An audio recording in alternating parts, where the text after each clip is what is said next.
My name is Professor Kishore Parth. I'm a professor of marketing in Ellen Mishra College of Business Management, Muzaffarpur. Today I'm going to take a lecture on principles and practices of management. We'll start it from the very beginning.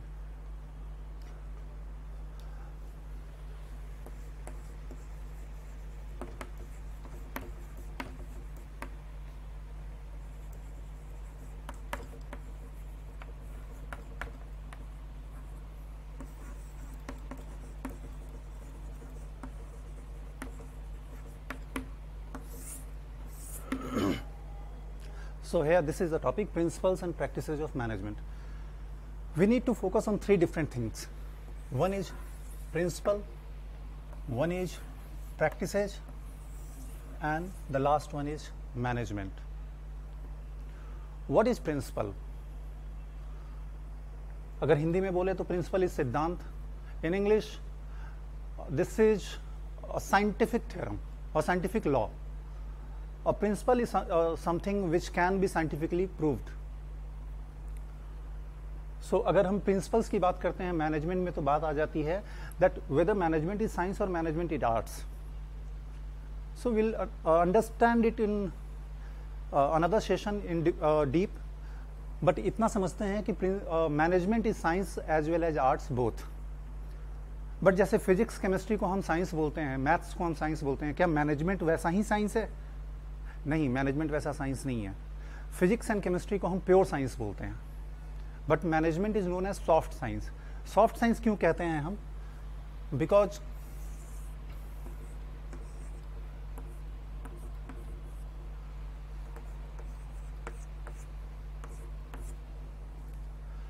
अगर आप physics में एक theorem को prove करते हैं तो उस theorem को अगर आप 1000 टाइम्स प्रूव करेंगे तो हर बार आपको सेम रिजल्ट आएगा.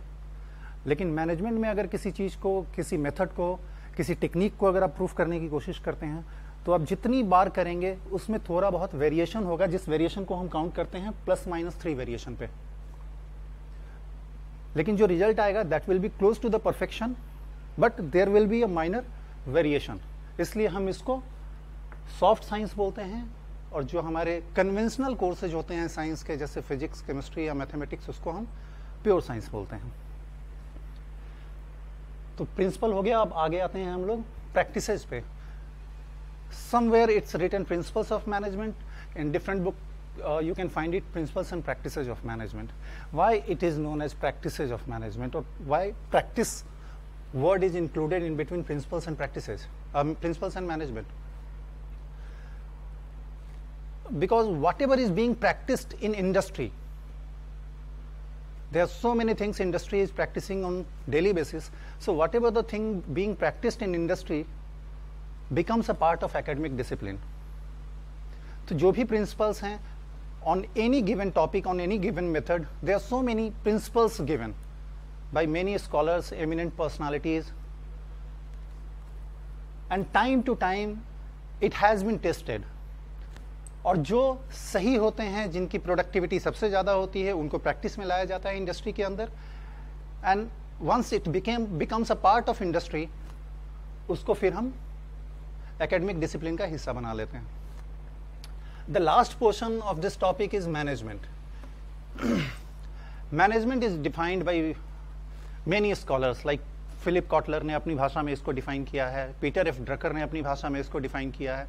तो बहुत सारे ऐसे साइंटिस्ट हुए या स्कॉलर्स हुए जिन्होंने मैनेजमेंट को अपने अपने तरीके से डिफाइन किया है, which can be found in so many books. But एक लेमैन की भाषा में अगर मैनेजमेंट को हम डिफाइन करने की कोशिश करते हैं तो management is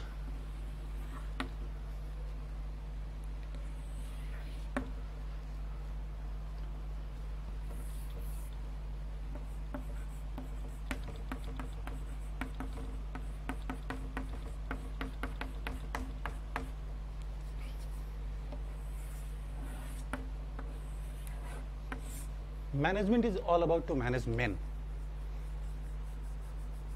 A scholar once said that getting your things done by the effort of others is known as management. कि हम अपने काम को दूसरों की मदद से कैसे बेहतर तरीके से कर सकते हैं, it is known as management. अब मैनेजमेंट को हम थोड़ा और बेहतर तरीके से समझते हैं कि how old management is. So management is as old as human civilisation.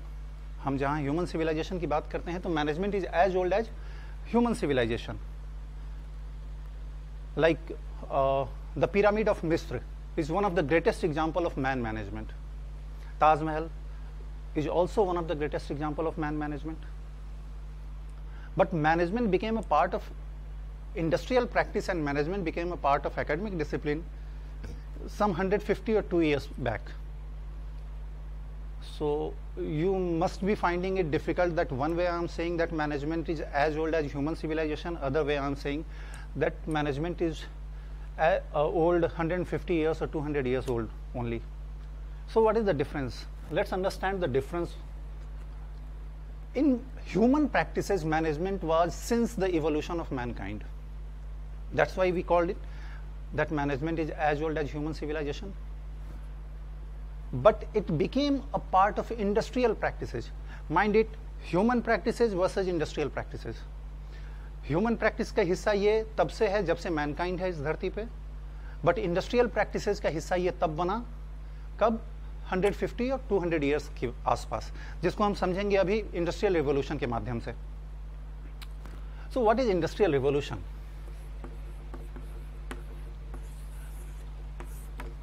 This is the date you need to remember. 1760. 1760 was the day year. It is considered that industrial revolution started in that year, in that period. 1760 में industrial revolution शुरू हुआ था, but कहाँ शुरू हुआ था? Industrial revolution was started in UK, United kingdom. कहीं कहीं आपने पढ़ा होगा या देखा होगा कि ब्रिटेन लिखा होता है, या इंडस्ट्रियल रिवोल्यूशन इंग्लैंड में शुरू हुआ. तो you don't need to get confuse about all these things. Just focus here that England, Wales,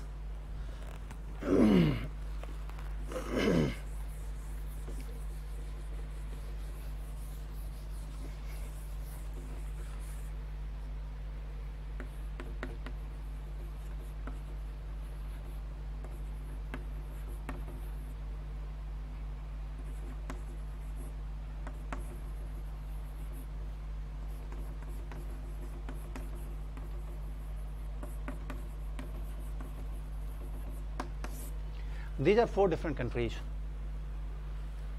England is one country, and England plus Wales together known as Britain. England, Wales and Scotland together known as Great Britain. And England, Wales, Scotland and Northern Ireland together known as UK or United Kingdom.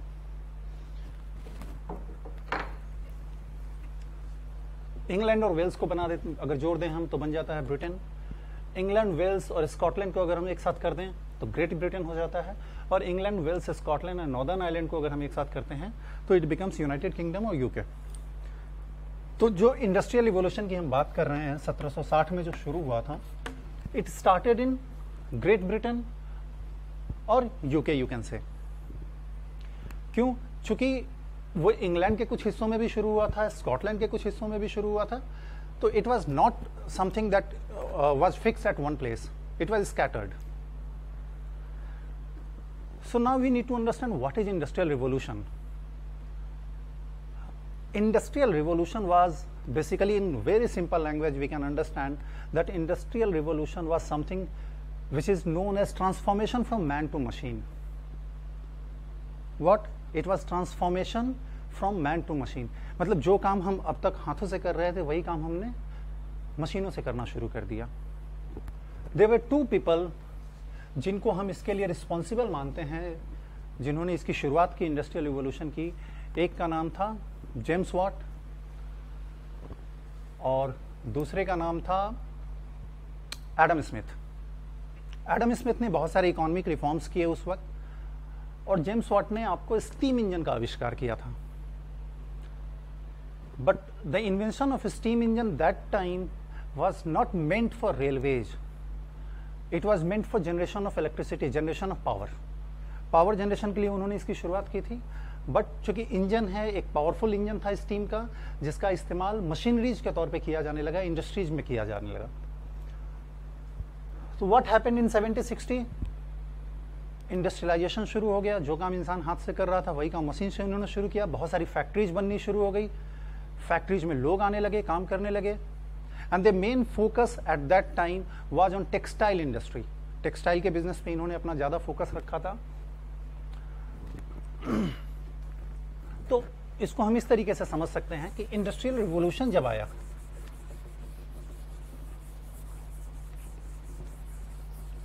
कि जब industrial revolution आया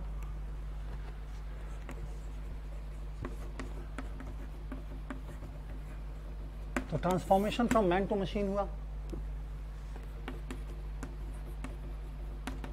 factories का evolution हुआ, लोग factories में आने लगे, काम करने लगे. तो इस चीज की जरूरत महसूस हुई कि इसको कैसे हम बेहतर तरीके से चलाएं, कैसे हम इसको अच्छे तरीके से ऑर्गेनाइज करें, अरेंज करें, ताकि हमारी प्रोडक्टिविटी बहुत ज्यादा बढ़ जाए. तो that was the period, that was the time जब लोगों ने ये महसूस किया दैट मैनेजमेंट की जरूरत इंडस्ट्रियल प्रैक्टिसेस में होनी चाहिए. तो अगर हम इवोल्यूशन ऑफ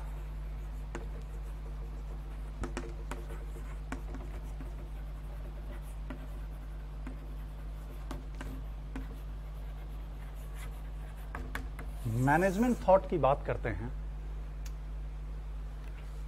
तो मैनेजमेंट को has been divided into 4 different eras. Management को हमने 4 डिफरेंट एरा में डिवाइड किया हुआ है. जो पहला एरा था